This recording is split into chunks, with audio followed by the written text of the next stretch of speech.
Hello FPL managers, today we've got the team selection for GameWeek 6. In today's video, we'll look over how we got on our wildcard team selection for GameWeek 5, discuss some transfer plans, and then look ahead to how the team lines up for GameWeek 6.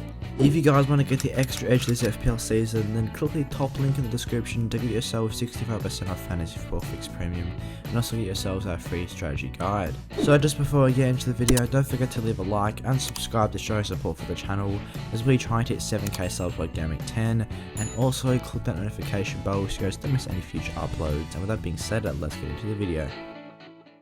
So here's how the wildcard team got on in GameWeek 5. In goal, Sanchez got us 1 point, as he did pick up a late yellow card, which was disappointing as he also couldn't get himself the clean sheet. Looking towards the defenders, Alexander-Arnold didn't take to the pitch as he got 0 points, which did see Sissoko come off the bench for 2. Shaw couldn't quite get the clean sheet against West Ham, as West Ham did get a fairly fortunate goal which came off a large deflection from a Barama shot, so once again United were unlucky not to get the clean sheet. Luke Shaw was putting in lots of good corners and did look fairly threatening from opening play, so I did like his performance there.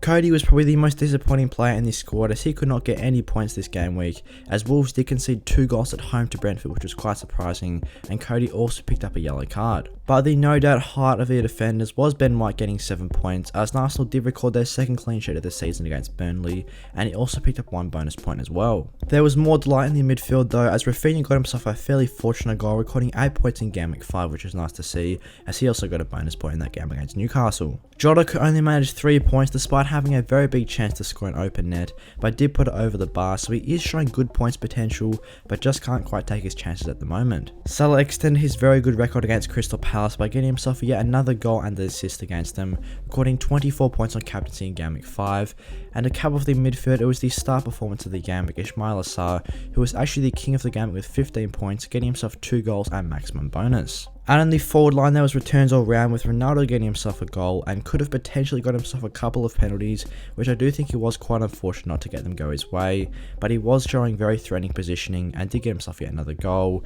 And Bamford got the fortunate assist to Rafinha's goal, as he did lay him off before Rafinha played on a misplaced cross which did end up at the back of the net, so it was good to see him return 5 points. On the bench, Jed Steed didn't play as he got 0 points, Sissoko came off the bench for 2 points, and we were quite unlucky as we'd have Livramento in the second bench place, but he did actually record a clean sheet against Man City, which is obviously quite surprising, and then Antonio didn't play in the third bench position, recording 0 points. So before we jump into how the team lines up for GameWeek 6, let's discuss some transfer plans. As of yet, we have not made any transfers to the squad, as we are looking to roll our 2 free transfers to GameWeek 7 after using our wildcard in GameWeek 5. There are a couple of players on the horizons of transfers in, as we are of course looking to bring in those Chelsea assets, as they have a great fixture swing from GameWeek 7 onwards, and we will be looking to move out those United assets as they have a bad fixture swing. So moving on to how the team lines up for GameWeek 6, in goals we have gone with Sanchez once again, as he has a fairly decent fixture of Crystal Palace away this week. Brighton have already recorded 2 goals in their first 5 matches of the season, and Sanchez does offer decent save potential as well, as Crystal Palace have scored quite a few goals so far this year. Sanchez at 4.5 million in my opinion does look to be one of the best vote keepers at the moment, as Brighton still have some decent upcoming fixtures. Looking towards the defenders, Alexander-Arnold comes in once again as he didn't play in GameWeek 5, but should be good to recover from his illness in GameWeek 6 to face Brentford away. This is obviously a very good fixture for Liverpool from both the defensive and offensive standpoint, as I would expect them to get the clean sheet, and with Alexander-Arnold already recording 2 assists so far this season and attempting 20 assists, which is the most in the league, I am hoping for nice attacking potential in this game. Moving on, Luke Shaw has a very nice fixture of Aston Villa at home this game week, and despite blanking once again in GameWeek 5, I am hoping that he can return to his scoring ways and build on his 1 assist and 1 clean sheet so far. He has been a bit underwhelming so far this season, but was slightly unlucky not to get himself an attacking return in GameWeek 5, as he did put in a plethora of good corners which just couldn't be headed home. Hopefully United can get their second clean sheet of this season in this game, and maybe there is room for an attacking return for sure. And as the third starting defender, Connor Cody comes into the team once again, as Wolves face Southampton away this week. Obviously Wolves were very disappointing in GameWeek 5 as they conceded 2 goals at home to Brentford, and also Cody did pick up that yellow card, but so far this season they haven't conceded too many goals, and despite only getting themselves 1 clean sheet, they have looked fairly solid defensively. And now looking towards the midfielders, Salah remains in this squad once again after scoring 15 points in GameWeek 5, as he was the top scoring player in that game week. Salah has looked very promising so far, as he has already recorded 3 goals this season, racking up 30 FPL points.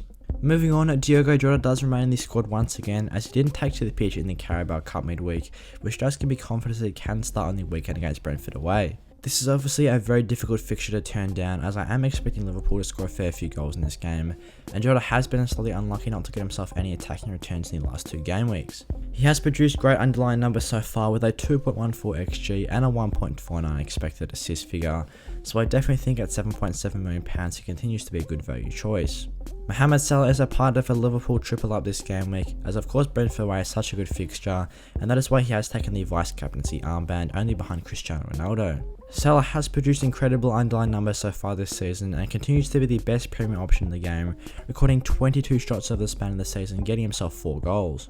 He's also attempted a very high 15 assists, highlighting his good all-round potential, as he has had an XG of 3.22 and an XA of 1.59. And to round off the midfield, Raphinha stays in the squad once again, despite picking up a slight hip injury. He is still looking fairly likely to play, as he didn't play midweek in the Carabao Cup, so he should be well rested. He is also coming off a goal in GW5 5 against Newcastle, and I am hopefully expecting him to build on this tally against West Ham, who have conceded a fair few goals so far this season. Raphinha has also produced some nice underlying numbers so far, taking more shots than any of his Leeds teammates at 16, and being the top scorer for the team with 2 goals. He has a nice XG figure of 1.26 and an XA figure of 0.66, which are amongst the top for his teammates. And as the 3 forward options, we have gone with Antonio coming back into the squad, as this week he faces Leeds away and back from his red card. Raphinha is still the tied second highest scoring player in the game with a very high 39 points, despite only playing 4 matches. This comes about as he has recorded 4 goals and 4 assists so far, and continues to be a nice mid-price striker, even though he did miss Game Week 5. West Ham have a fairly good run of fixtures up until Game Week 10, where they face Leeds, Brentford and Everton as their next 3, then face Spurs and Villa after that. Also, with a lot of managers transferring him out over the last few weeks, I definitely think he is slightly more differential now, as his ownership has dropped from around 50% to just 33% currently. Moving on, Cristiano Ronaldo remains in the team once again, and this week tackles the captaincy armband as United face Villa at home. This is of course a very good fixture, and Fantasy Football Fix does predict Ronaldo to score the most points in Game Week 6, and that's why he has gone on captaincy. And to finish off the forward line, Patrick Bamford remains in the squad once again, despite picking up an ankle injury midweek. I still would expect him to take to the pitch in this game, and it is a very nice fixture of West Ham at home, which is why we have gone with that double Leeds attack. And as the bench options, Jed Steer is the bench keeper, Livramento sits in the first bench as this week he faces Wolves at home, who have struggled for goals so far this season.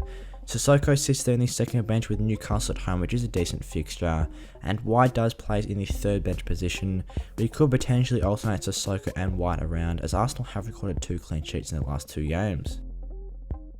So that's all I've got for today for the team selection of Game Week 6. I hope you guys enjoyed the video. If you did, give it a like and subscribe to show support for the channel, as we're trying to hit 7k subs by Game Week 10, and also click that notification bell so you guys don't miss any future uploads, and leave a comment what you guys thought of this video and how your teams line up for Game Week 6. And with that being said, I'll see you guys in the next one.